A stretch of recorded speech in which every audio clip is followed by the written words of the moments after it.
할아버지, 이 주사 맞으면 큰일 나요. 소독솜으로 제 팔을 닦던 간호사가 갑자기 몸을 숙이더니 제 귀에 대고 떨리는 목소리로 속삭였어요. 저는 깜짝 놀라 그녀를 쳐다봤습니다. 하지만 간호사는 이미 주사기를 바닥에 내던진 채 방 밖으로 뛰쳐나가고 있었어요. 그날 저는 알지 못했습니다.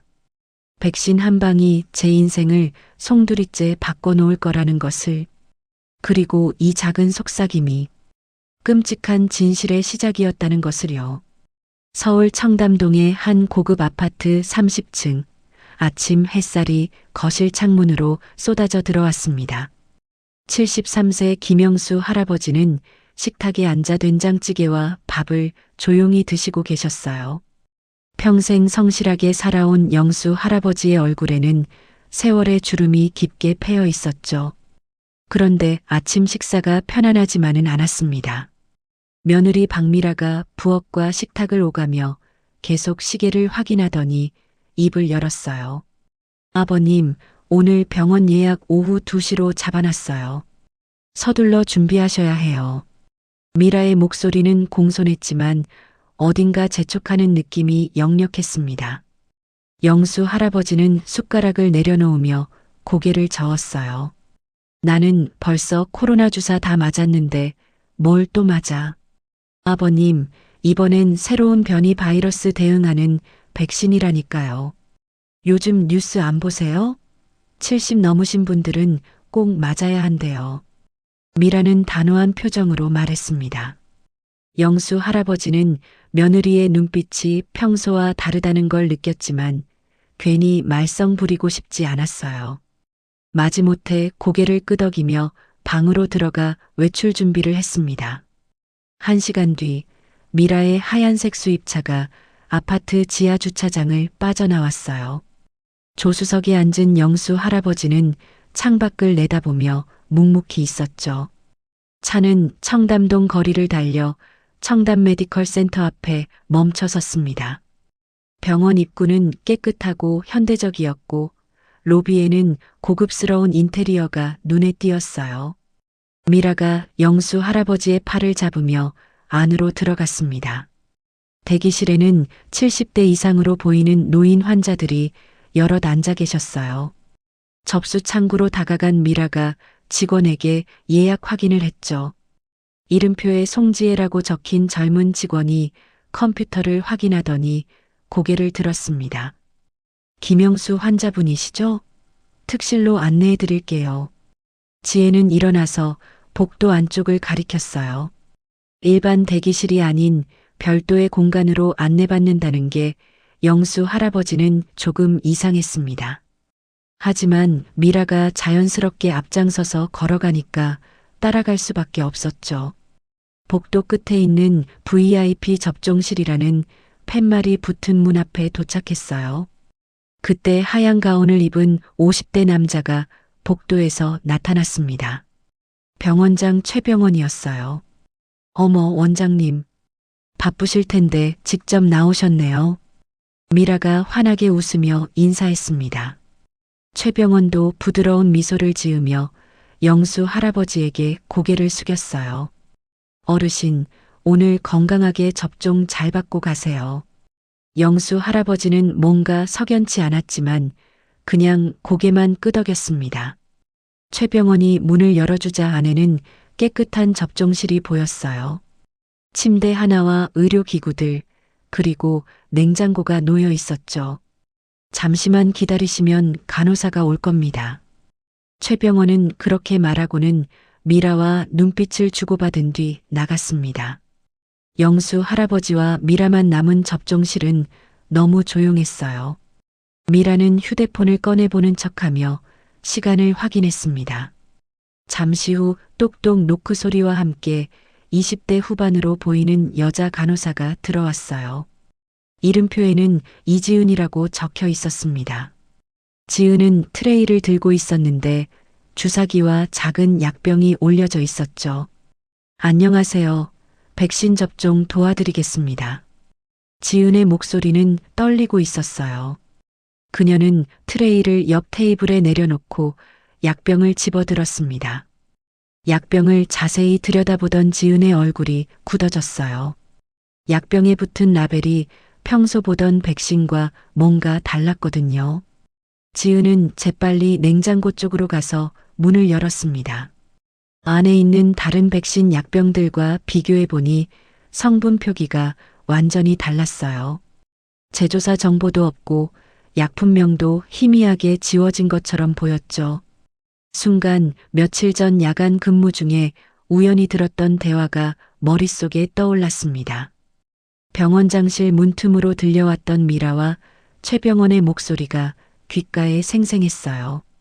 상속금, 보험금, 사망진단서. 그런 무서운 단어들이 오갔었죠. 지은의 손이 부들부들 떨리기 시작했습니다. 주사기를 들어 올렸지만 손에 힘이 들어가지 않았어요. 침대에 앉아 계신 영수 할아버지는 아무것도 모르는 표정으로 팔을 내밀고 계셨습니다.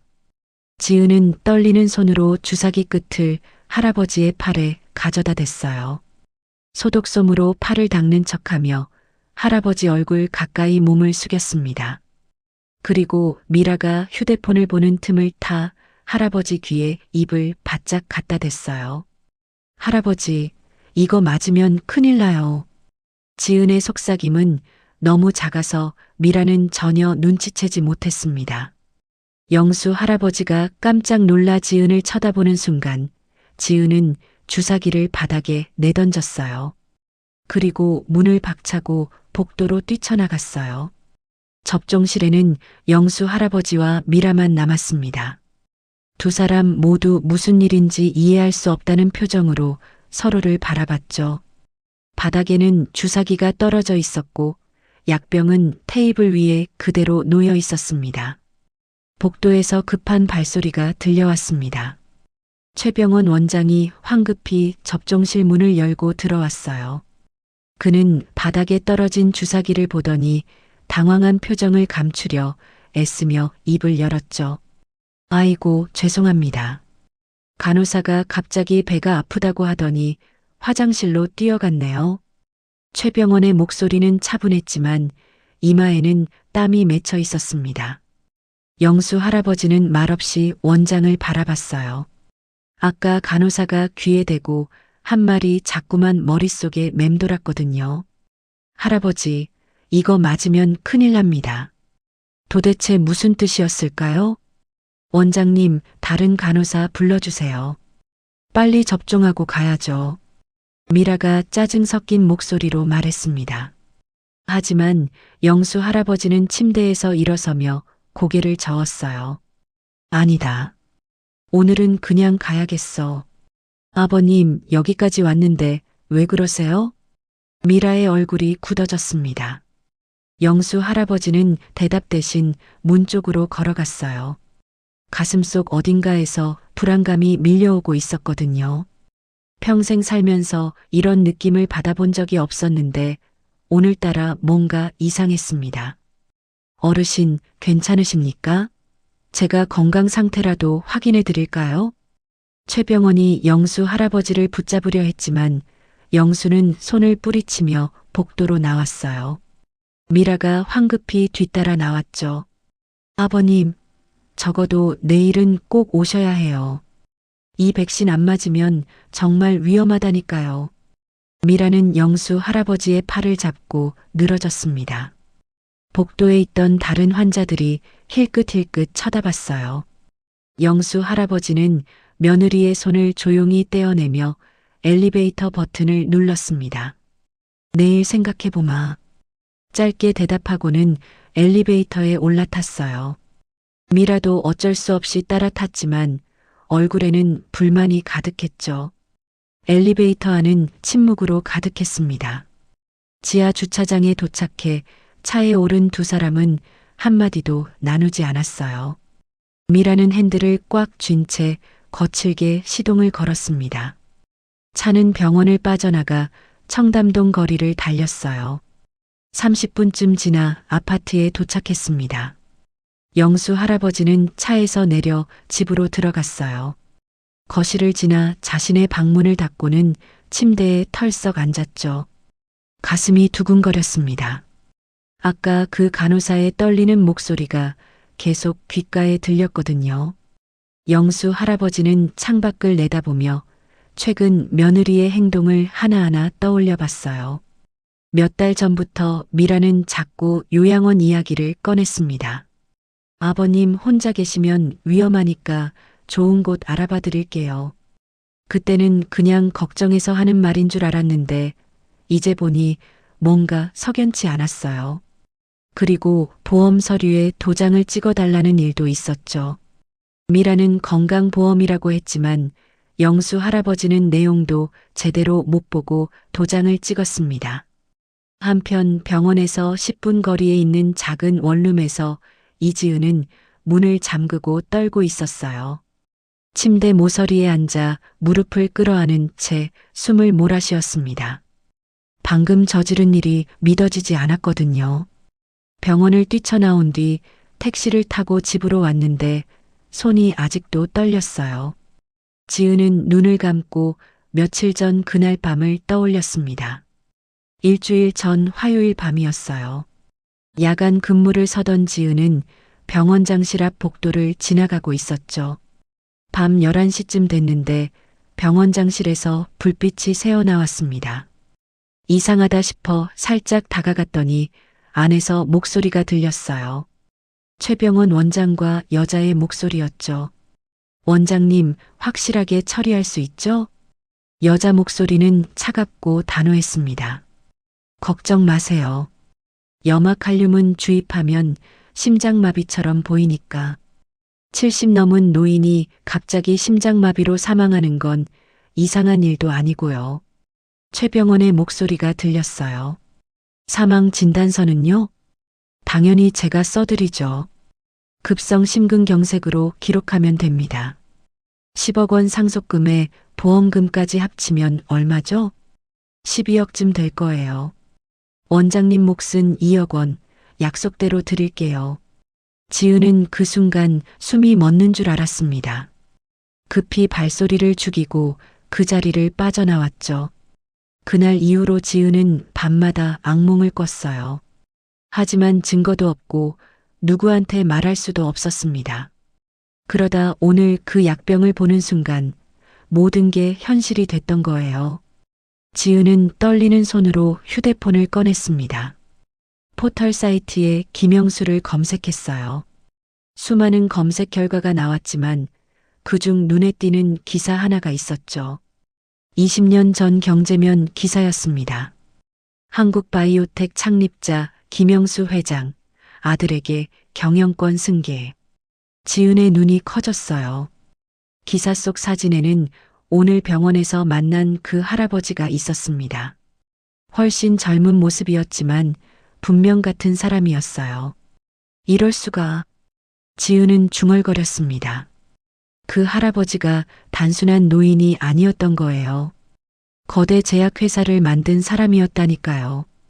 그렇다면 며느리가 노리는 재산이 10억 원대가 아니라 훨씬 더 많을 수도 있었습니다. 지은은 휴대폰을 꽉 쥐었어요. 이대로 가만히 있으면 할아버지가 죽을 거였습니다. 하지만 어떻게 해야 할지 막막했어요.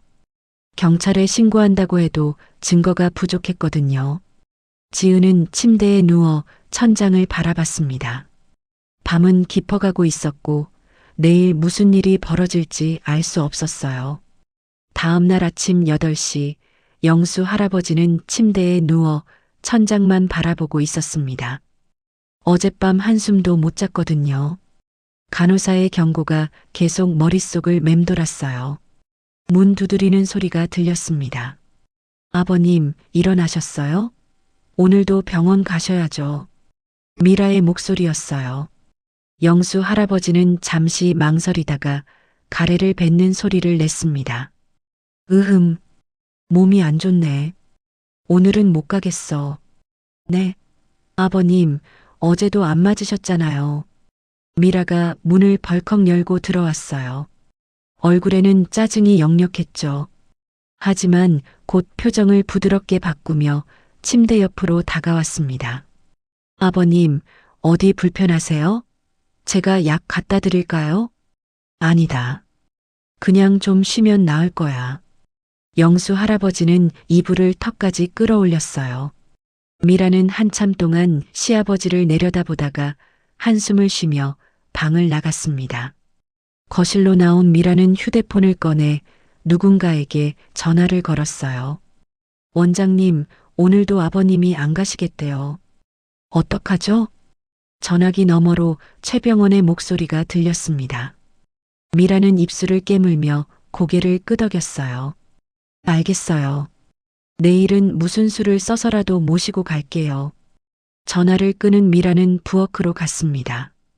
설거지를 하고 있던 가사도우미 김순자가 고개를 돌렸어요. 순자는 50대 중반의 여자로 이 집에서 20년 넘게 일해왔습니다. 아주머니, 오늘 제가 외출해야 하는데요. 아버님 혼자 두면 안 되니까 잘 지켜봐 주세요. 네, 사모님. 걱정 마세요. 순자는 대답했지만 속으로는 이상하다는 생각이 들었어요. 최근 몇 달 동안 미라의 태도가 예전과 달라졌거든요. 시아버지한테 차갑게 대하고 자꾸 요양원 이야기를 꺼냈죠. 순자는 영수 할아버지를 친아버지처럼 모시고 있었기에 마음이 불편했습니다. 미라가 외출하고 1시간쯤 지났을까요?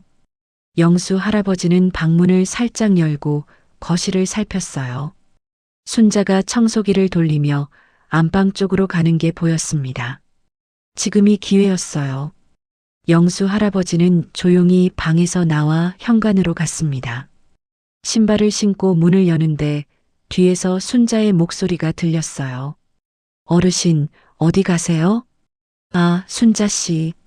잠깐 산책 좀 하고 올게. 몸이 안 좋으시다면서요? 제가 따라갈까요? 괜찮네. 혼자 다녀올 수 있어. 영수 할아버지는 서둘러 문을 닫고 나왔습니다. 엘리베이터를 타고 1층으로 내려와 아파트 정문을 빠져나갔어요. 10분쯤 걸어가니 익숙한 간판이 보였습니다. 박철수 한의원이라고 적혀 있었죠. 영수 할아버지는 문을 열고 들어갔어요. 한약 냄새가 코를 찔렀습니다. 카운터에 앉아있던 중년 여자가 반갑게 웃었어요. 어머, 할아버지. 오늘은 무슨 일이세요? 원장님 계시나? 네, 안에 계세요. 들어가세요. 영수 할아버지는 진료실 문을 두드렸습니다. 안에서 60대 초반의 남자가 나왔어요. 박철수 원장이었습니다. 철수는 영수를 보자마자 환하게 웃었죠. 영수 형님, 무슨 일이세요? 얼굴이 안 좋은데요? 철수야, 할 얘기가 좀 있네. 두 사람은 진료실 안으로 들어가 문을 닫았습니다. 영수 할아버지는 의자에 앉으며 한숨을 깊게 내쉬었어요. 철수는 차를 따라주며 걱정스러운 표정으로 물었습니다. 형님, 무슨 일 있으세요? 어제 병원에 갔는데 말이야. 영수 할아버지는 어제 있었던 일을 차근차근 설명했어요. 며느리가 강제로 백신을 맞추려 한 것, 간호사가 귓속말로 경고한 것, 그리고 최근 며느리의 이상한 행동들까지요. 철수는 얘기를 듣는 내내 표정이 굳어졌습니다. 형님, 그 병원이 청담 메디컬 센터 맞죠? 그래, 거기 원장이 최병원이라고 하더라고. 철수는 고개를 끄덕이며 휴대폰을 꺼냈어요. 형님, 그 사람 소문이 안 좋아요. 5년 전에 의료사고로 환자 사망시킨 적 있거든요. 그때 면허 정지 6개월 받았대요. 뭐? 영수 할아버지의 눈이 커졌습니다. 철수는 휴대폰 화면을 보여줬어요. 의료 커뮤니티에 올라온 글이었는데 최병원에 대한 부정적인 얘기들이 많았습니다. 형님, 이거 심상치 않은데요. 혹시 며느리분이? 철수는 말을 흐렸지만 영수 할아버지는 무슨 뜻인지 알았어요. 두 사람은 한동안 말없이 마주봤습니다. 그 시각 청담 메디컬 센터 병원장실에서는 최병원이 책상 앞에 앉아 있었어요. 그는 내선 전화기를 들어 간호사실로 전화를 걸었습니다. 이지은 간호사 좀 올라오라고 해. 10분 후 지은이 조심스럽게 병원장실 문을 두드렸어요. 들어와요. 최병원의 차갑고 낮은 목소리가 들렸습니다. 지은은 문을 열고 들어갔죠. 병원장은 책상에 팔짱을 끼고 지은을 빤히 쳐다봤어요. 어제 무슨 일이 있었나? 죄송합니다. 갑자기 배가 너무 아파서. 배가 아팠다고? 최병원은 비웃듯이 말했습니다. 그는 천천히 일어나 창가로 걸어갔어요. 이지은 간호사, 당신 우리 병원에서 5년째 일하고 있지? 그동안 한 번도 실수한 적 없었는데 왜 하필 어제 그랬을까? 정말 갑자기 컨디션이 안 좋았어요. 지은은 떨리는 목소리로 대답했습니다. 최병원은 고개를 돌려 지은을 날카롭게 쳐다봤어요. 다시는 그런 일 없도록 해. 알겠나? 네, 원장님. 지은은 고개를 숙였습니다. 최병원은 손짓으로 나가라는 신호를 보냈어요. 지은은 황급히 병원장실을 나와 복도를 걸었습니다. 다리가 후들거렸어요. 원장이 자신을 의심하고 있다는 게 느껴졌거든요. 점심시간이 되자 지은은 간호사실 컴퓨터 앞에 앉았습니다. 주변을 살피고는 환자 기록 시스템에 들어갔어요. 김영수 환자의 차트를 열어보니 주소가 나왔죠. 청담동 레미안 아파트 30층. 지은은 손떨림을 참으며 메모장에 주소를 적었습니다. 그녀는 직원 탈의실에서 옷을 갈아입고 병원을 나왔어요. 버스를 타고 가다가 문득 결심이 섰습니다. 영수 할아버지를 만나야 했어요. 그 할아버지에게 진실을 알려줘야 했죠. 지은은 청담동 방향으로 가는 버스로 갈아탔습니다. 저녁 6시 반 지은은 영수 할아버지가 사는 아파트 앞에 서 있었어요. 경비실 옆에서 한참을 서성이다가 용기를 내 경비실 문을 두드렸습니다. 경비 김대성이 고개를 내밀었어요. 무슨 일이세요? 저기 30층에 사시는 김영수 할아버지 좀 뵙고 싶은데요. 김영수 어르신요? 누구신데요? 지은은 가방에서 메모지를 꺼내 급하게 글을 썼습니다. 김영수 할아버지께 어제 병원 간호사입니다. 꼭 할 말씀이 있습니다. 이지은 올림. 그리고 자신의 전화번호를 적었어요. 지은은 메모지를 경비에게 건네며 말했습니다. 이거 꼭 전해주세요. 아주 급한 일이에요. 경비는 고개를 끄덕이며 메모지를 받았습니다. 지은은 아파트 정문을 돌아서서 멀어졌어요. 가슴이 두근거렸지만 이제 돌아갈 수 없었습니다. 저녁 7시가 넘어 영수 할아버지는 한의원에서 나왔습니다. 철수와 긴 얘기를 나눈 뒤였어요. 천천히 아파트로 걸어가는데 마음이 무거웠습니다. 정문을 지나 로비로 들어서니 경비 김대성이 손을 들어 영수를 불렀습니다. 어르신, 누가 쪽지 놓고 갔어요. 대성은 작은 메모지를 영수 할아버지에게 건넸습니다. 영수는 메모지를 펼쳐 읽었어요. 김영수 할아버지께 어제 병원 간호사입니다. 꼭 드릴 말씀이 있습니다. 아래에는 이지은이라는 이름과 전화번호가 적혀 있었죠. 영수 할아버지의 심장이 빠르게 뛰기 시작했습니다. 어제 그 간호사였어요. 자신에게 경고했던 바로 그 사람이었죠. 언제 왔었나? 1시간쯤 전에요. 젊은 여자분이었는데 아주 급해 보이더라고요. 영수 할아버지는 고개를 끄덕이며 엘리베이터에 올랐습니다. 집에 도착해 현관문을 여니 며느리 미라가 거실 소파에 앉아 있었어요. 아버님, 어디 갔다 오세요? 아주머니가 나가셨다고 해서 걱정했잖아요. 미라의 목소리는 걱정스러운 척했지만 눈빛은 차가웠습니다. 산책 좀 했네. 몸이 안 좋으시다면서요? 내일은 꼭 병원 가셔야 해요. 약속하세요. 영수 할아버지는 대답 없이 자기 방으로 들어갔어요. 문을 닫고 메모지를 다시 꺼내봤습니다. 손이 떨렸어요. 이 간호사가 무슨 말을 하려는 걸까요? 영수는 휴대폰을 꺼내 메모지에 적힌 번호를 눌렀습니다. 신호음이 3번 울리고 여자 목소리가 들렸어요. 여보세요? 나 김영수인데. 쪽지 남겼다지? 전화기 너머로 지은의 숨소리가 들렸습니다. 할아버지, 정말 전화 주셨네요. 제가 꼭 뵙고 할 말씀이 있어요. 무슨 얘긴데? 전화로는 못해요. 직접 만나서 말씀드려야 해요. 아주 위험한 일이거든요. 지은의 목소리는 절박했습니다. 영수 할아버지는 잠시 망설이다가 입을 열었어요. 그럼 어디서 만날까? 아파트 단지 안에 공원 있죠? 거기 벤치에서 밤 10시에 뵐게요. 아무도 모르게 나오셔야 해요. 전화가 끊어졌습니다.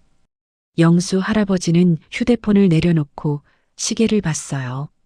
지금이 7시 반이니까 2시간 반을 기다려야 했죠. 저녁 식사 시간이 됐지만 입맛이 없었습니다. 미라가 문을 두드리며 밥 먹으라고 불렀지만 영수는 피곤하다며 거절했어요. 밤 9시 50분, 영수 할아버지는 방문을 살짝 열고 거실을 살폈습니다. 텔레비전 소리가 들렸어요. 미라는 안방에서 드라마를 보고 있는 것 같았죠. 영수는 조심스럽게 방에서 나와 현관으로 갔습니다. 신발을 신고 문을 여는데 소리가 날까봐 천천히 돌렸어요. 복도로 나와 엘리베이터 대신 비상계단을 이용했습니다. 30층에서 1층까지 내려가는 게 쉽지 않았지만 엘리베이터는 소리가 나니까요.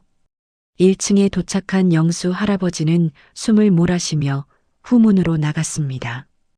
단지 안공원은 어두웠어요. 가로등 불빛 아래 벤치 하나가 보였죠. 그곳에 누군가 앉아 있었습니다. 영수는 천천히 걸어가 벤치 옆에 섰어요. 할아버지. 지은이 일어나며 고개를 숙였습니다. 영수 할아버지는 벤치에 앉으며 손짓했어요. 앉게. 무슨 얘기인지 들어보자고. 지은도 조심스럽게 앉았습니다. 그녀는 손을 꼭 쥐고 있었는데 떨리고 있었어요. 할아버지, 저는 양심상 이 얘기를 안 할 수가 없었어요. 지은은 떨리는 목소리로 일주일 전 밤의 일을 얘기하기 시작했습니다. 야간 근무 중 병원장실 앞을 지나가다 우연히 들은 대화였어요. 최병원 원장과 며느리 박미라가 무슨 얘기를 나누고 있었다고 했죠. 영수 할아버지는 숨을 죽이고 들었습니다.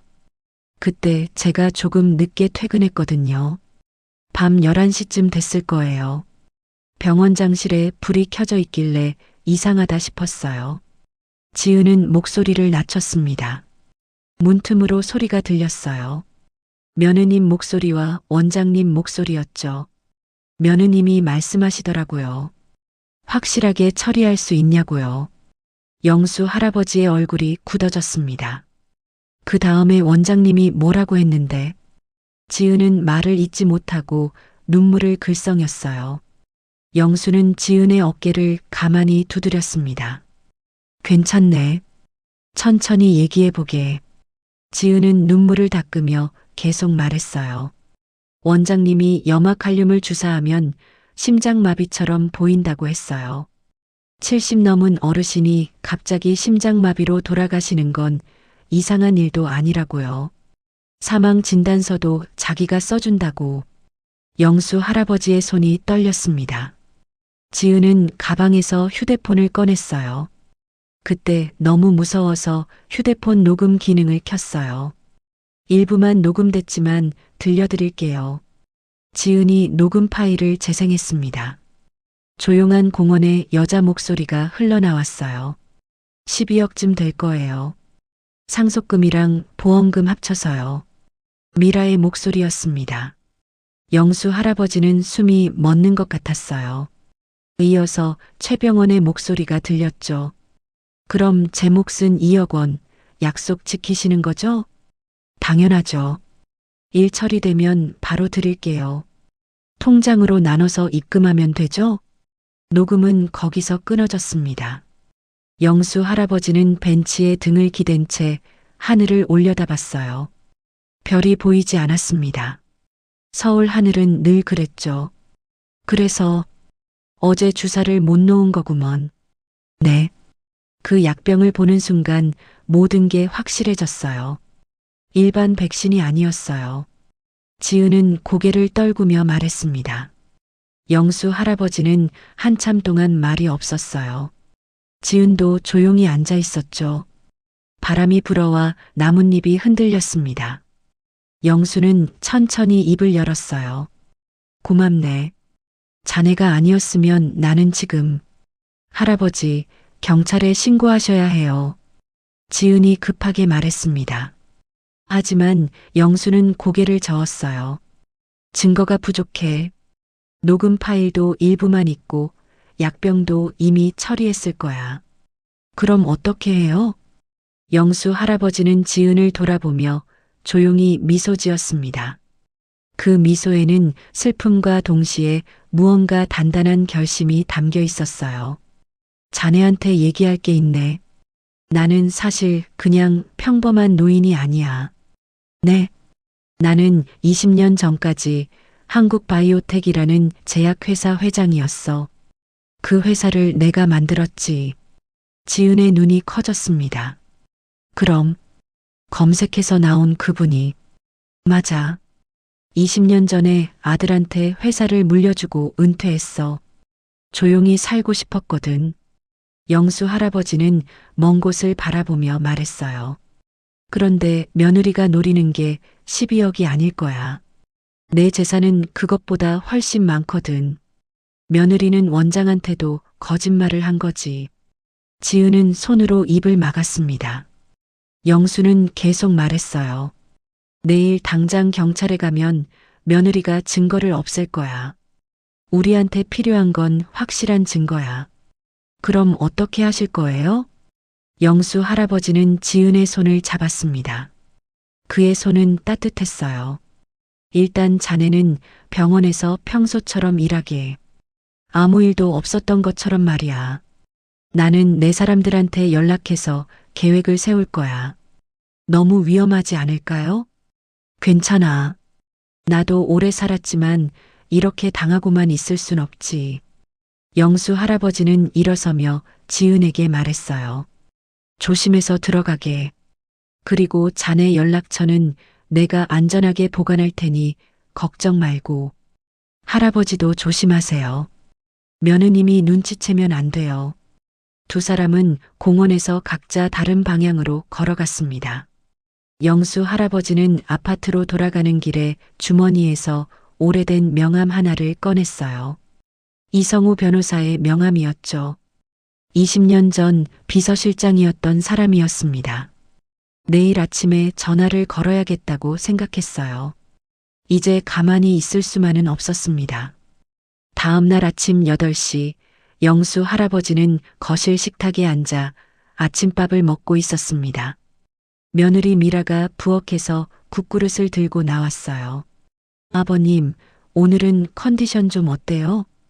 어제 푹 쉬었더니 좀 낫네. 영수 할아버지는 태연하게 대답했습니다. 미라의 얼굴에 안도의 표정이 스쳤어요. 그럼 오늘 오후에 병원 가실 수 있겠네요? 오늘은 안 되겠어. 친구 만나기로 했거든. 미라의 표정이 굳어졌지만 애써 웃음을 지었습니다. 그럼 내일은요? 내일 보자고. 영수는 밥을 다 먹고 일어났어요. 방으로 들어가 문을 닫고는 서랍에서 낡은 수첩을 꺼냈습니다. 20년 전 명함들이 잔뜩 꽂혀 있었죠.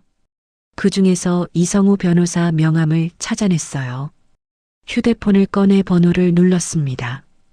신호음이 2번 울리고 중년 남자의 목소리가 들렸어요. 여보세요?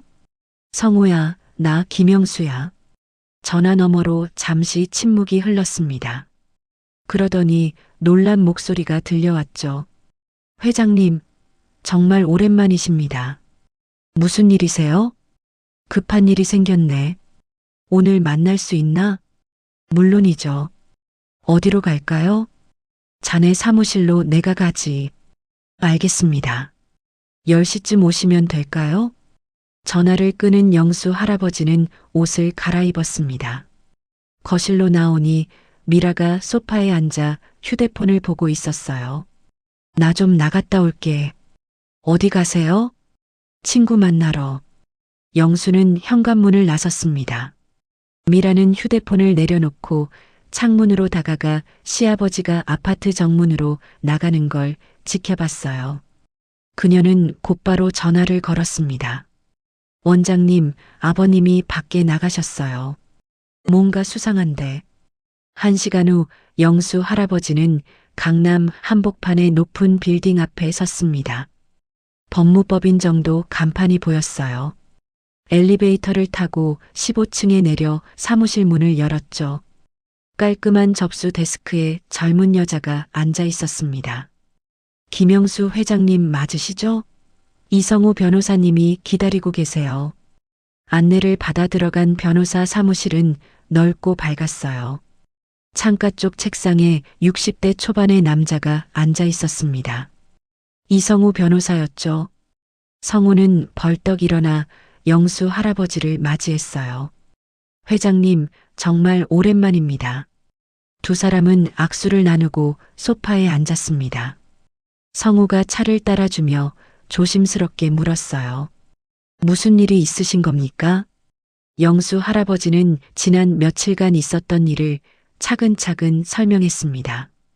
며느리의 수상한 행동, 병원에서의 일, 간호사의 경고, 그리고 어젯밤 공원에서 들은 녹음 파일까지요. 성우는 얘기를 듣는 내내 표정이 심각해졌어요. 이건 살인 음모입니다. 당장 경찰에 신고하셔야 해요. 증거가 부족해. 녹음 파일도 일부고 약병도 확보 못했어. 영수 할아버지는 고개를 저었습니다. 그래서 자네한테 부탁이 있네. 조용히 조사할 수 있는 사람 없나? 성우는 잠시 생각하더니 고개를 끄덕였어요. 아는 사람이 하나 있습니다. 전직 경찰 출신인데 지금은 민간조사 전문가로 일하고 있어요. 강민수라고 아주 철저한 사람이죠. 그 사람한테 연락해주게. 청담 메디컬 센터와 최병원 원장에 대해 파헤쳐 달라고.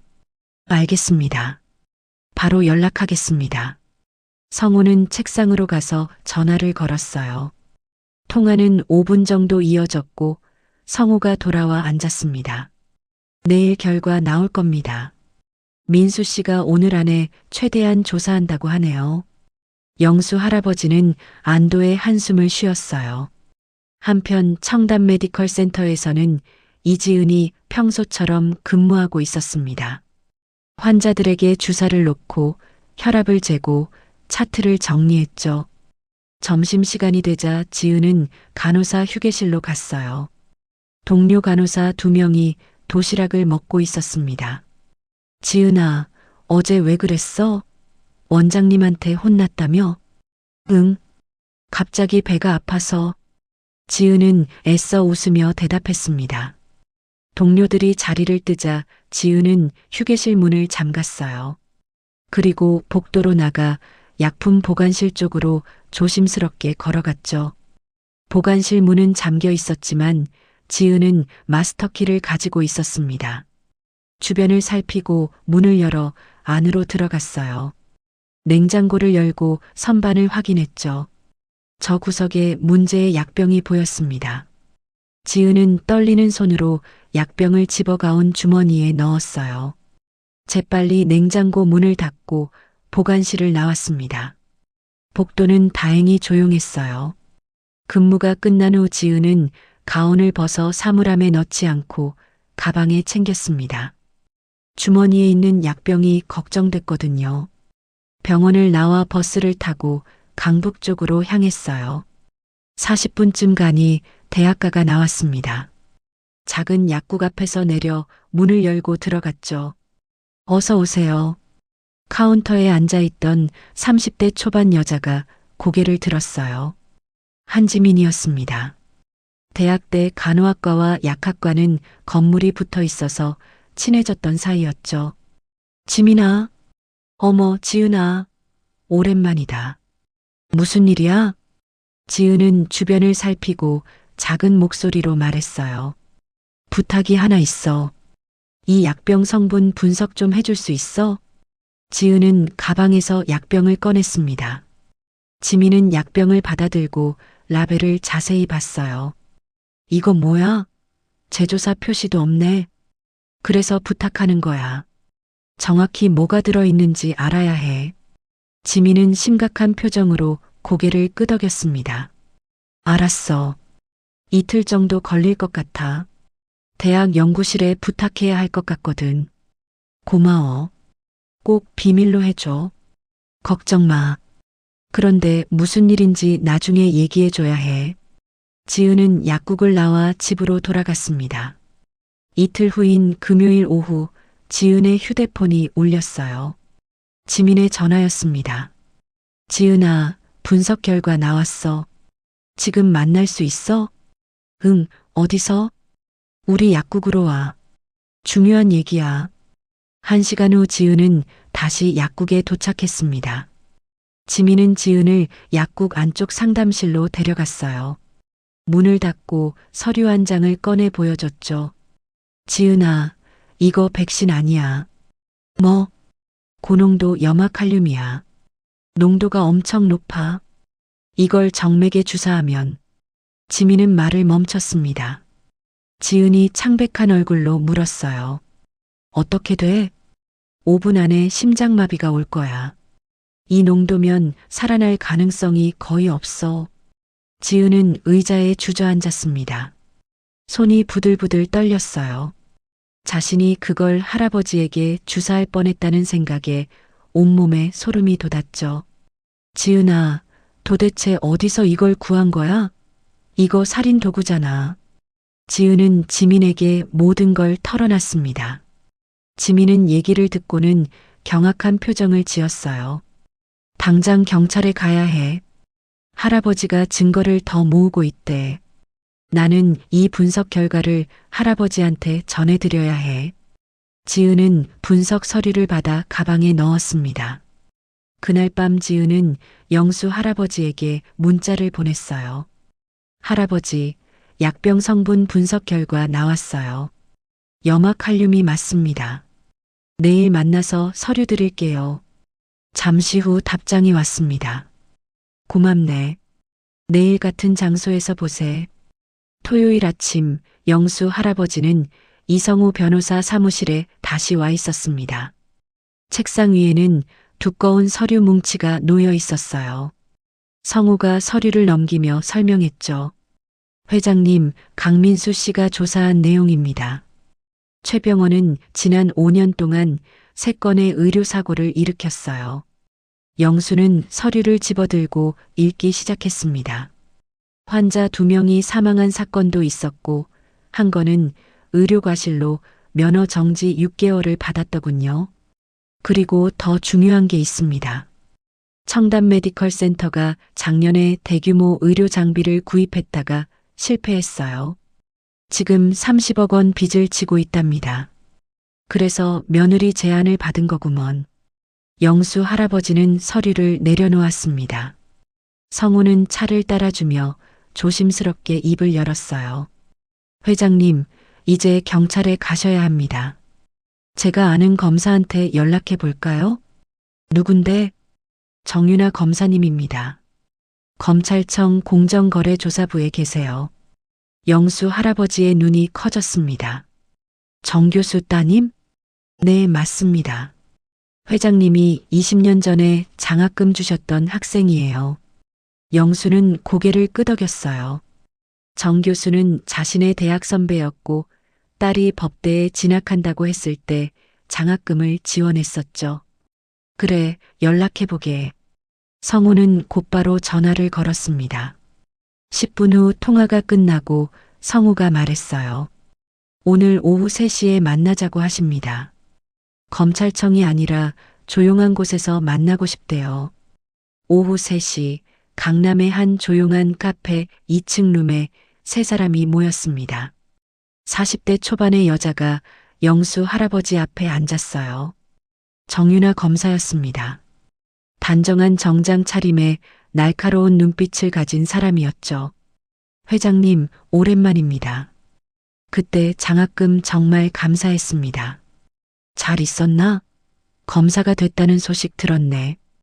유나는 공손하게 인사하고는 본론으로 들어갔습니다. 이성우 변호사님께 대략적인 내용을 들었습니다. 증거 자료들 좀 보여주시겠어요? 영수 할아버지는 가방에서 서류들을 꺼냈어요.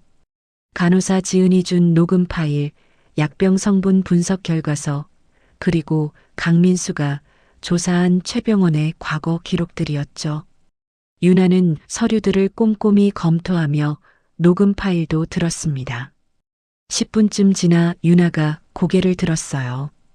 이건 명백한 살인 음모입니다. 즉시 수사를 시작해야겠어요. 증거가 충분한가?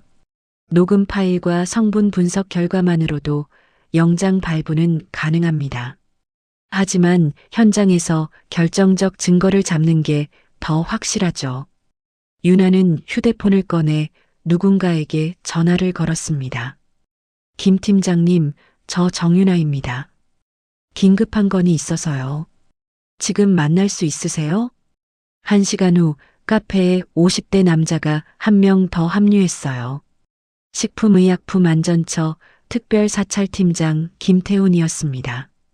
유나가 사건 내용을 설명하자 태훈의 얼굴이 굳어졌죠. 이건 의료법 위반을 넘어서 살인 행위네요. 우리 팀이 협조하겠습니다. 감사합니다. 내일 현장 급습을 하려고 하는데요. 유나가 영수 할아버지를 바라봤습니다.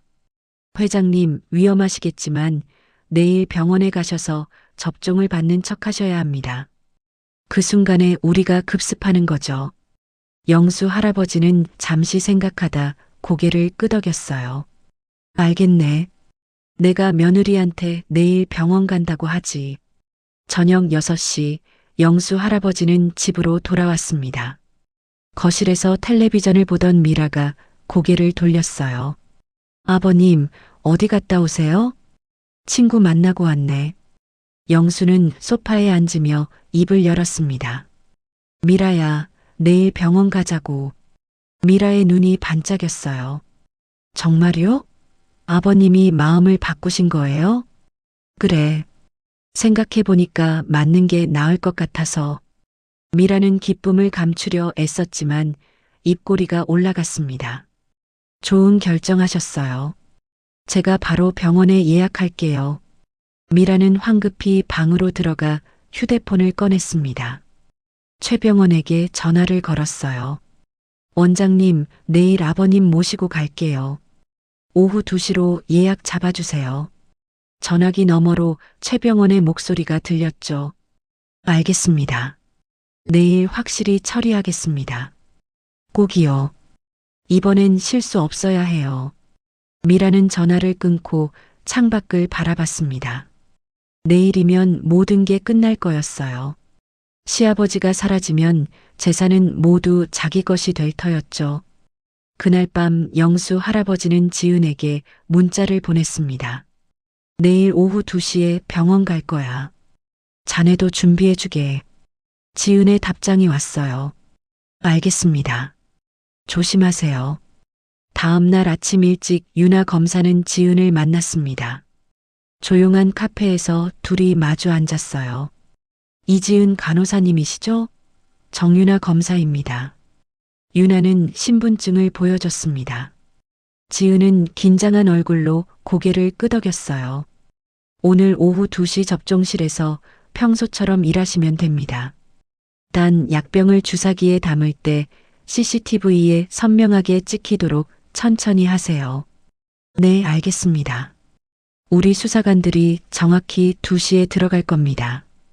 그 전까지는 절대 주사를 놓으면 안 돼요. 지은은 떨리는 손으로 커피잔을 잡았습니다. 할아버지는 안전하시겠죠? 걱정 마세요. 우리가 보호합니다. 유나는 지은의 어깨를 가볍게 두드렸어요. 오전 11시 영수 할아버지는 아들 민준에게 전화를 걸었습니다. 하지만 계속 연결되지 않았어요. 비서가 받더니 해외 출장 중이라고 했죠. 영수는 한숨을 쉬며 전화를 끊었습니다. 민준이 아내의 계획을 알고 있는지 궁금했지만 지금은 확인할 방법이 없었어요. 정오가 되자 영수 할아버지는 거실로 나왔습니다. 미라가 이미 외출 준비를 마치고 기다리고 있었어요. 아버님, 준비 다 하셨어요? 슬슬 가야 해요. 그래, 가자고. 두 사람은 차를 타고 병원으로 향했습니다. 차 안은 조용했어요. 미라는 핸들을 잡고 앞만 바라봤고 영수는 창밖을 내다봤죠. 영수의 마음속에는 여러 생각이 교차했습니다. 20년 동안 믿었던 며느리가 자신을 죽이려 한다는 게 믿어지지 않았어요. 하지만 증거는 명확했죠. 그 시각 청담 메디컬 센터 근처에는 윤아 검사와 수사관들이 대기하고 있었습니다. 식약처 김태훈 팀장도 조사관들을 데리고 와 있었어요. 접종실 CCTV는 검찰청으로 실시간 중계되도록 설정됐죠. 오후 1시 50분 모든 준비가 끝났습니다. 윤아는 무전기를 들고 지시했어요. 정확히 2시에 들어간다. 약병을 주사기에 담는 장면이 나오면 즉시 돌입. 수사관들이 고개를 끄덕였습니다. 이제 시간이 흐르기만을 기다릴 뿐이었어요.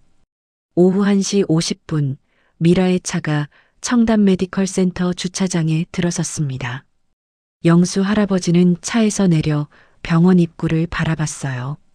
마음속으로 깊게 숨을 들이쉬었죠. 미라가 영수의 팔을 잡으며 걸어갔습니다. 아버님, 천천히 가요. 두 사람은 로비를 지나 접수 데스크로 갔어요. 직원 송지혜가 컴퓨터를 확인하더니 웃으며 말했습니다. 김영수 환자분이시죠? VIP 접종실로 안내해 드릴게요. 복도를 따라 걷는데 영수 할아버지의 심장이 빠르게 뛰었습니다. 하지만 겉으로는 태연한 척했어요. VIP 접종실 앞에 도착하자 최병원이 나타났죠. 어르신, 오늘은 꼭 접종받고 가셔야 합니다. 최병원은 부드러운 미소를 지었지만 눈빛은 차가웠어요. 영수 할아버지는 묵묵히 고개만 끄덕였습니다. 접종실 문이 열렸고 안에는 이미 지은이 준비하고 있었어요.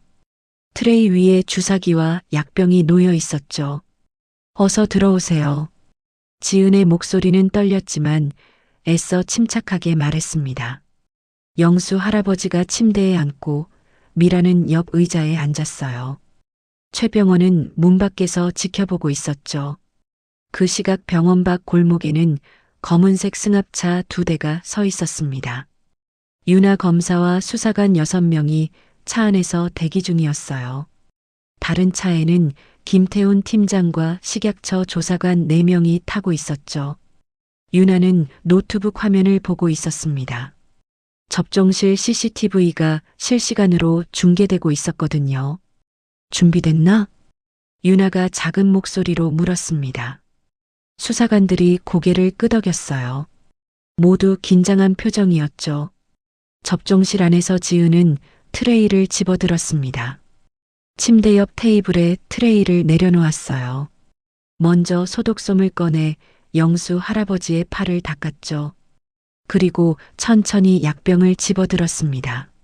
손이 떨렸지만 최대한 자연스럽게 움직였어요. 약병 뚜껑의 고무 마개를 확인하고 주사기를 꺼냈습니다. 주사기 바늘을 약병에 찔러 넣었어요. 천천히, 아주 천천히 약물을 빨아들이기 시작했죠. 투명한 액체가 주사기 안으로 들어왔습니다. 지은은 CCTV를 의식하며 약병 라벨이 잘 보이도록 각도를 맞췄어요. 윤아 검사가 노트북 화면을 보며 무전기를 들었습니다. 지금이다. 돌입. 승합차 문이 열리고 수사관들이 재빨리 내렸어요. 정장 차림의 사람들이 병원 입구로 달려갔죠. 로비에 있던 환자들이 깜짝 놀라 쳐다봤습니다. 접종실에서는 지은이 주사기를 다 채웠습니다. 약병을 다시 트레이에 내려놓고 주사기를 들었어요. 영수 할아버지의 팔에 가져가려는 순간 문이 벌컥 열렸습니다. 검찰입니다. 모두 움직이지 마시오. 윤아 검사가 수사관 6명을 이끌고 들어왔어요. 뒤이어 김태훈 팀장과 식약처 조사관들도 들어왔죠. 접종실은 순식간에 사람들로 가득 찼습니다. 미라가 벌떡 일어나며 소리쳤어요. 이게 무슨 짓이에요? 여기가 어디라고? 복도에서 지켜보던 최병원이 황급히 접종실로 들어왔습니다. 무슨 일입니까? 환자 치료 중인데. 윤아 검사가 서류 한 장을 꺼내 보여줬어요. 긴급 체포 영장입니다. 최병원 원장, 살인 교사 및 의료법 위반 혐의로 체포합니다. 수사관 2명이 최병원의 팔을 잡았습니다. 최병원의 얼굴이 하얗게 질렸어요. 무슨 소리를 하는 겁니까? 윤아는 미라를 돌아봤습니다. 박미라 씨도 살인 교사 혐의로 체포합니다. 저는 아무것도 모르는데요. 그냥 아버님 백신 접종 모시고 온 것뿐이에요. 미라는 당황하며 발뺌했습니다. 윤아 검사가 휴대폰을 꺼내 녹음 파일을 재생했어요. 조용한 접종실에 미라의 목소리가 울려 퍼졌죠. 12억쯤 될 거예요. 상속금이랑 보험금 합쳐서요. 이어서 최병원의 목소리가 들렸습니다. 그럼 제 몫은 2억 원, 약속 지키시는 거죠? 미라의 얼굴에서 핏기가 싹 가셨어요. 입술이 파르르 떨렸죠.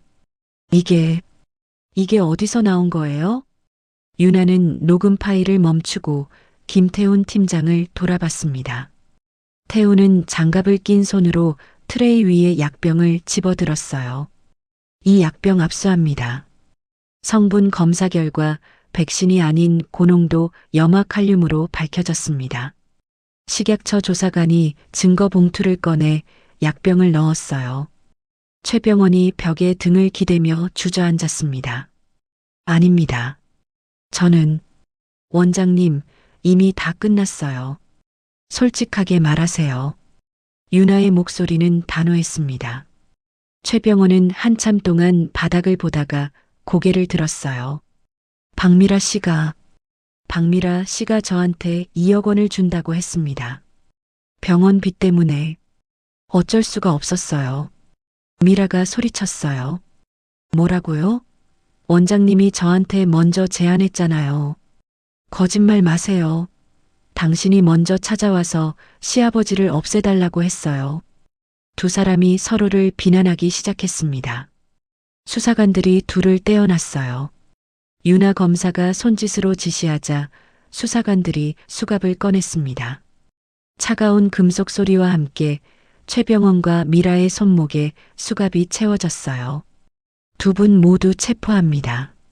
묵비권을 행사할 수 있습니다. 식약처 조사관들은 약품 보관실로 향했습니다. 냉장고를 열고 안을 수색하기 시작했어요. 잠시 후 조사관 한 명이 소리쳤습니다.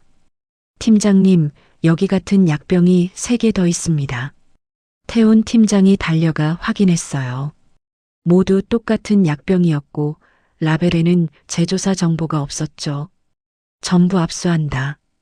접종실에서는 영수 할아버지가 침대에서 일어났습니다.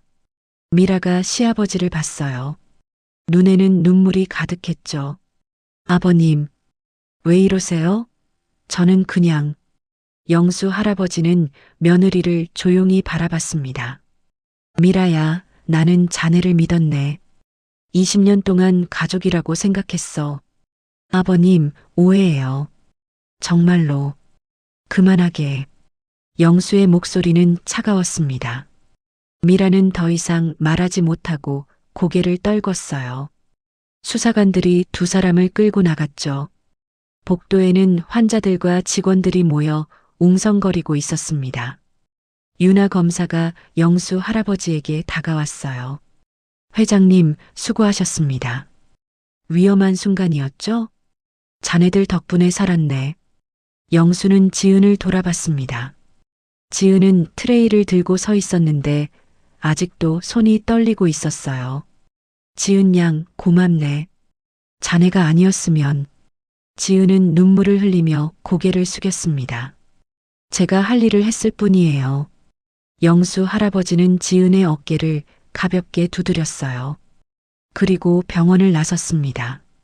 밖은 화창한 오후였죠. 햇살이 눈부셨어요. 그날 저녁 뉴스에는 청담 메디컬 센터 급습 소식이 보도됐습니다. 유명 병원장과 재벌 며느리, 노인 살해 음모 적발. 기사가 포털 사이트 메인에 떴고 댓글이 수천 개 달렸어요. 사람들은 경악했고 노인 학대에 대한 경각심이 높아졌죠. 사건이 발생하고 3주가 지났습니다. 서울중앙지방법원 대법정에는 많은 사람들이 모여 있었어요. 박미라와 최병원에 대한 구속 전 피의자 신문이 열리는 날이었죠. 방청석에는 기자들과 시민들이 가득 앉아 있었습니다. 피고인석에 수갑을 찬 두 사람이 앉았어요. 3주 만에 본 미라는 많이 초췌해져 있었죠. 최병원도 마찬가지였습니다. 판사가 서류를 검토하며 입을 열었어요. 피고인 박미라, 최병원은 살인교사, 의료법 위반, 사문서 위조 등의 혐의로 기소됐습니다. 검찰의 의견을 듣겠습니다. 정윤아 검사가 일어나 또박또박 말했죠. 피고인들은 치밀한 계획으로 무고한 노인을 살해하려 했습니다. 피해자는 피고인 박미라의 시아버지로 20년 동안 가족으로 믿고 지낸 사이였습니다. 금전적 탐욕을 위해 가족을 살해하려 한 행위는 용서받을 수 없습니다. 판사는 고개를 끄덕이며 결정을 내렸어요. 두 피고인 모두 구속영장을 발부합니다. 도주 및 증거인멸의 우려가 크다고 판단됩니다. 미라가 비명을 질렀지만 법정 경위가 제지했습니다. 두 사람은 법정 밖으로 끌려나갔어요. 방청석 뒤쪽에는 영수 할아버지가 조용히 앉아 있었습니다. 그 옆에는 해외 출장에서 급히 돌아온 아들 김민준이 앉아 있었어요. 민준은 40대 중반의 남자로 아버지를 꼭 닮았지만 피곤한 표정이었죠. 법정을 나온 두 사람은 복도 벤치에 앉았습니다. 민준이 고개를 숙이며 말했어요. 아버지, 정말 죄송합니다. 제가 집안일에 신경을 못 써서. 영수 할아버지는 아들의 어깨를 두드렸습니다. 민준아, 내 잘못은 아니야. 누가 알았겠나. 아내가 이혼 서류를 보내왔습니다. 저도 받아들이기로 했어요. 민준의 목소리는 쓸쓸했습니다. 영수는 아들을 바라봤어요. 힘들겠지만 이겨내야지. 우리한테는 아직 회사가 있잖나. 아버지, 회사로 돌아오실 건가요? 영수 할아버지는 고개를 끄덕였습니다. 고문 자리로 돌아갈 생각이야. 제약산업의 윤리를 바로 세우고 싶구나. 민주는 아버지의 손을 꼭 잡았어요. 오랜만에 느끼는 아버지의 체온이 따뜻했죠. 한 달 후 영수 할아버지는 강남의 한 건물 앞에 서 있었습니다. 새로 간판이 걸렸어요. 김영수 의료윤리재단이라고 적혀 있었죠. 영수는 건물 안으로 들어가 2층 사무실로 올라갔습니다. 작지만 깔끔한 사무실에는 직원 5명이 일하고 있었어요. 그중 한 명이 이지은이었습니다. 할아버지, 지은이 환하게 웃으며 일어났습니다. 영수 할아버지도 미소를 지었어요. 잘 지내고 있나? 네, 덕분에 너무 잘 지내고 있어요. 다음 달부터 대학원 다니게 됐어요. 지은은 영수가 세운 재단의 첫 번째 장학생이 됐습니다. 간호윤리를 전공하는 석사 과정에 진학하기로 한 거였죠. 재단은 지은처럼 의료 현장에서 양심을 지킨 사람들을 지원하는 곳이었어요. 공부 열심히 하게. 자네 같은 사람이 더 많아져야 해. 최선을 다하겠습니다. 영수 할아버지는 창밖을 내다봤습니다. 가을 햇살이 따스했어요. 재단을 통해 의료 사각지대의 노인들을 위한 무료 건강검진 사업도 시작했죠. 매주 수십 명의 어르신들이 검진을 받으러 오고 있었습니다. 저녁 무렵 영수 할아버지는 한의원으로 향했어요. 박철수 원장이 문 앞에서 기다리고 있었습니다. 형님 오셨습니까? 오늘 다들 오나? 네, 곧 도착할 겁니다. 두 사람은 한의원 2층으로 올라갔어요. 넓은 방에는 식탁이 차려져 있었습니다. 잠시 후 사람들이 하나둘 도착했죠. 이성우 변호사, 정윤아 검사, 김태훈 팀장, 가사도우미 김순자, 그리고 이지은까지요.